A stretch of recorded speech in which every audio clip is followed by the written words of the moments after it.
Hello everyone and welcome to this week's Gold and Silver Club end of week review for the 27th of June 2014, presented by myself, Phil Carr, and Nick Housey at the Gold and Silver Club. Today we will be reviewing the latest developments in the commodities markets. We'll be analysing the week's performance. The live session will cover a end of week summary for the commodities. We'll look at gold, silver, oil, natural gas, coffee, amongst other commodities. We'll look at the top trades of the week. We'll be covering live market commentary and technical analysis. We'll also look at the week ahead, so key events looking forward, and of course we'll be answering any questions you may have too. Okay, so before we do so, I'm Phil Carr, professional trainer and speaker. I am the co-founder and director of the Gold and Silver Club. I specialize in teaching people how to make money from trading the most lucrative financial markets in the world. So gold, silver, oil, natural gas, agricultural commodities.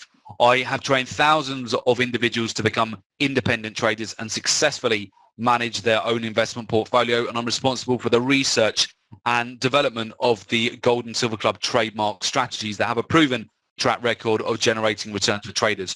Also a regular contributor to a number of financial publications and speak at numerous trading seminars, webinars and workshops. Joining me in running the Gold and Silver Club is Nick Housey, professional trader, investment analyst and speaker. Nick began his career within private wealth management in 2002 before making a transition into proprietary trading. And prior to co-founding the Gold and Silver Club, spent over 5 years coaching professional fund managers and traders internationally for some of the world's top-tier hedge funds and investment banks. And through his first-hand relationship with some of the world's most successful traders, discovered the formula, mindset and tools that give any individual the definitive edge to trade in any economy. Also regularly writes for a number of global business and financial publications who have appeared frequently on financial television. So that's a bit of background on the Gold and Silver Club. So we'll just take a look at the gold prices at the moment. We're currently trading at $1,314 an ounce. So not too bad. We're about 100 points shy of the highs of 1325 this week, but we have stalled around that key level. We'll take a look at the technicals very shortly. The top trades of this week using the Gold and Silver Club signature trading strategies. First of all, earlier in the week, we had a lovely trade on platinum. This is still actually moving. We just broke above yesterday's high. Today, we've still got a nice swing trade left on this. But platinum, we had a 90-point risk on this trade, 180-point gain, 2-1. So $900 for each lot traded, $1,800 profit. We've also seen a continuation of palladium. Palladium's continued to break out actually even this morning from this entry. The risk on that trade, 50 points, so $500 risk for each lot, 120 points profit for $1,200 profit for a nice 2-1 on palladium. We continue to surge just this morning. Brent crude oil, some lovely day trades this week. We had a nice buy opportunity earlier on in the week. You can see a nice bounce off a key support level. The risk on that was 40 points, so $400 for each lot traded for a profit of 135 points to $1,350 profit for each lot there for a nice 3-1. Okay, fantastic. Right, so those are the some of the top trades that we've had this week at the Gold and Silver Club.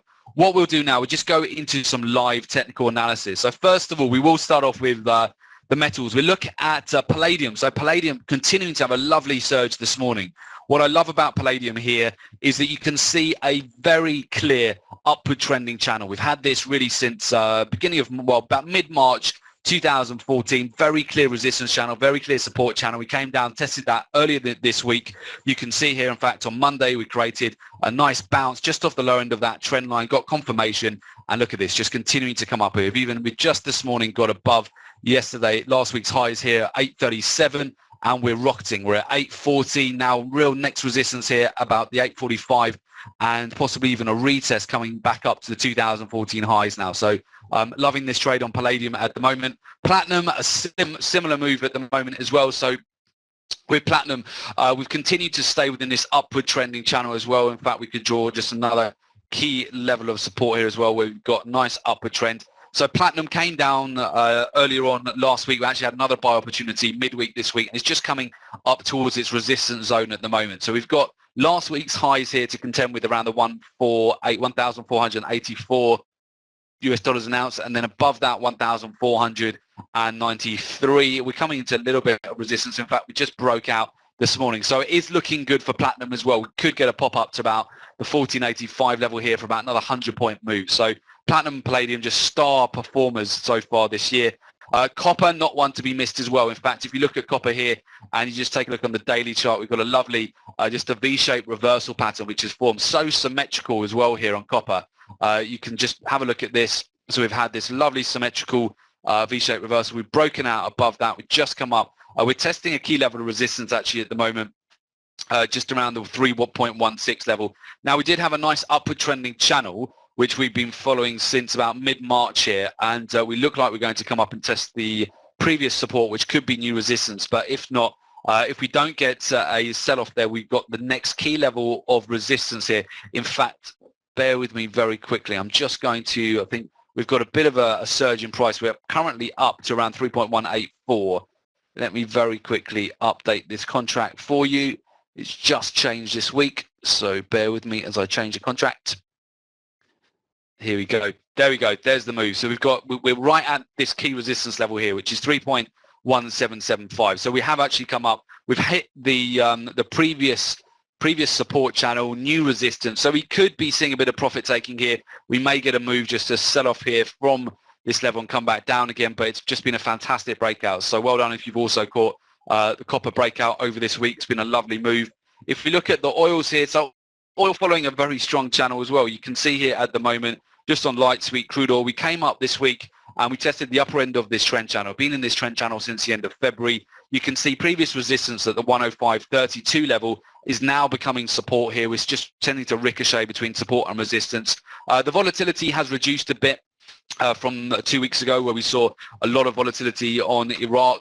At the moment, we're just tending to consolidate. We are holding on to the 105.30 level, so we'd be very interested to see if we can hold that and get a further breakout above the 107 level again. If we take a look also at Brent crude oil also has come down, tested the previous level of resistance, which is creating a new support level around the 113 level. Getting a nice bounce off there at the moment actually on Brent as well, so we may get higher prices. It is a key, just go on the chart, it was a key level of previous resistance, created a new support level at 1283, and we could see a nice bounce to the upside. So definitely watching out for that. Oil definitely picks up a lot of momentum on Friday, so do keep an eye out for that. The US dollar index, we did break support this week. 80.20 got taken out. You can see here we've got this just this nice V-shaped reversal pattern in the opposite direction, and on the daily we've continued to follow a downward trend here. We are struggling a little bit to break the it's about the 80.13 level. It's the second time we've been testing that level. However, again, there is quite a clear downward trend which is starting to develop here. So even if we get a retracement, we may just get a continuation of this downward trend. The US dollar index, if it does continue to break down, will give more support to the metals, particularly gold and silver. So US dollar index very strongly correlated still, of course, to the metals inversely. So we'll be watching that for a potential further breakdown. Taking a look at silver. Silver's had a nice move. It's managed to hold on to its move since FOMC. So after the FOMC, we held around the 21 level. This is where we closed last Friday. We've continued to consolidate around those levels. It's done well. Silver hasn't given back all those gains from the FOMC. Had that breakout from the 20 level. Had a dollar move to the upside. And we're just slowly chugging away here. We're slowly inching up. You can see just building up a little bit of a trend channel here on silver, as we just need to get a solid break above the 20, a solid move above the 21 level at the moment, get up to around the 21.50 and 22 level to really start to push silver to break through these swing highs here, these pivot highs, where traders who have been shorting from earlier in the year will have their stops. Those levels to be taken out in order to get a nice move to the upside here on silver. If we take a look at the soft, so we take a look at coffee. Coffee doing pretty well here to hold on to key support around the 165 to 160 zone. You can see we're starting to get a bit of a rounding bottom here as the market is starting to find some support and consolidate. We still haven't had a close above the 180 level, which is key resistance. So whilst we continue just to ricochet within these levels, the market could still break down. It may break out to the upside. We're still continuing to just consolidate between these levels of support and resistance at the moment. So we are definitely at an event area for coffee. If I just take that out, we look at a different time frame, we can see a little bit more clearly. Okay, so here is the key level of support and resistance. So key level of support around the 165 to 160 zone, key level of resistance around 180. So still to be decided here on the coffee market. If we take a look at wheat and corn, we're still maintaining a pretty strong downward trend. We did get a bit of a bounce off the 566 level with wheat earlier on this week. We're still, though, very much in a downward trending channel. Had some fantastic sell shorts on wheat over the last couple of months. The trend is still very much your friend at the moment. You can see we've come down to test the key level 566. If we can break down below that, we'll get a nice move down to the 550 is really a core level, very psychological level where a lot of traders will be looking at for profit taking and also potentially to get in long here. But at the moment, wheat is still maintaining a nice strong downward trend and doesn't look to be breaking out of that for the time being. So wheat and corn as well, just being fantastic to ride this trend for sell shorts. Let's just take a look at corn now as well. So if we go over to the corn market, so corn actually, just very simple set of fibs there. You can see it's just come up, retested the 445 level this week, and we've just continuing to consolidate. If I zoom this out a little bit, you'll see a bit more clearly the breakdown that we've had in price. So we've had a lovely move down over the last couple of months, similar to wheat as well, a bit of a retracement back to 445. We're looking now to take out this week's lows, come and take out 440 and get a nice move down to the 435 level for a 50-point move, and below that we could really start to build up some more momentum. Okay, so really the top picks of today, the markets which I think have got good volatility this morning, definitely platinum and palladium. Palladium is off to the races today. We've got a breakout above the weekly highs, again nice V-shaped reversal, bounce of a trend line. Palladium, it's a great market. 840 at the moment, we should get a move back up to resistance channel here, which I'll be looking at. Platinum, there you go, it's just kicking off above 1473 at the moment, 1476, really heading for about the 1480 level. So platinum and palladium just star performers at the moment. Copper as well, it's just come up and hit a profit target actually. So copper, we may get some consolidation there. And also keep an eye, of course, on the oils today. I think those could be really pick up some momentum. Right, so with that, let's take a look at the key news announcements as we go into the week ahead. So the key news that we want to have a look at this week, the 6 main announcements. We've got Monday, 30th of June at 2:45 p.m. BST, 9:45 a.m. EST. We have the Chicago PMI. Now, the Chicago Purchasing Managers Index, the PMI, determines the economic health of the manufacturing sector in the Chicago region. So a reading above 50 indicates expansion of the manufacturing sector. A reading below indicates contraction. A higher than expected reading should be taken as bullish for the US dollar, while a lower than expected reading should be taken as bearish. Then we've got Tuesday, the 1st of July, 3 p.m. BST, 10 a.m. Eastern Time, US ISM Manufacturing PMI. So the Institute of Supply Management, or ISM Non-Manufacturing Purchasing Managers Index, reports on the overall economic conditions of the non-manufacturing sector, including business activity, new orders, employment and supply, the deliveries. Again, a higher than expected reading should be taken as bullish for the US dollar, while a lower than expected reading should be taken as bearish. Then Wednesday, the 2nd of July at 1:15 p.m. BST, 8:15 Eastern Time, we have the ADP non-farm employment change. So that report measures the monthly change in non-farm private employment. The release 2 days ahead of government data is a good predictor of the non-farm payroll report. A higher than expected reading should be taken as bullish for the US dollar, while a lower than expected reading should be taken as bearish. And then moving into next week, on Wednesday, we've got US crude oil inventories, 3:30 p.m. BST, 10:30 a.m. Eastern Time. That data reports a number of barrels of crude oil commercial firms have in their inventory. Commercial firms report those inventory levels to the Energy Information Administration on a weekly basis. So a higher than expected reading should be taken as bearish for crude oil prices, while a lower than expected reading should be taken as bullish. Thursday, the 3rd of July, 1:30 p.m. BST, 8:30 a.m. Eastern Time, we have the US non-farm payrolls. Non-farm payroll measures the change in the number of people employed during the previous month, excluding the farming industry. So job creation is, of course, the foremost indicator of consumer spending, which accounts for the majority of economic activity. So a higher than expected reading should be taken as bullish for the US dollar, while a lower than expected reading should be taken as bearish.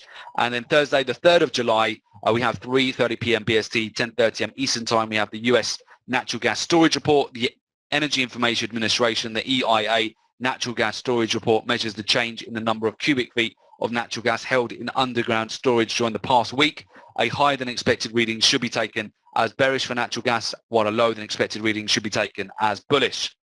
Now, you may have spotted it. US non-farm payrolls next week is not on Friday. It is on Thursday, the 3rd of July. So that's a change to the agenda due to Friday being bank holiday in the US. So make sure That's going to be the most high impact announcement next week, okay, the US non-farm payroll. So Thursday at 1:30 p.m. BST. Do make sure you have that in your calendar. That's likely to definitely be a high impact announcement.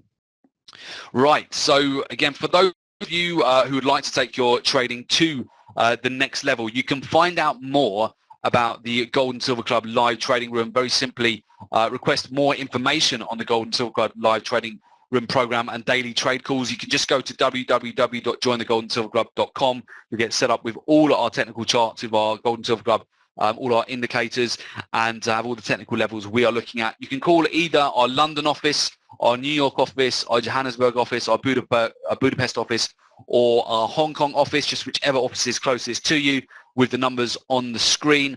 And of course, make sure you subscribe to our newsletter. You'll get free weekly reports on the precious metals, energies, agriculture, live market analysis, and prices. So do make sure you take advantage of that too. So what I'll do, if you do want to find out more about our live trading room, you can do so just simply on the slide just here.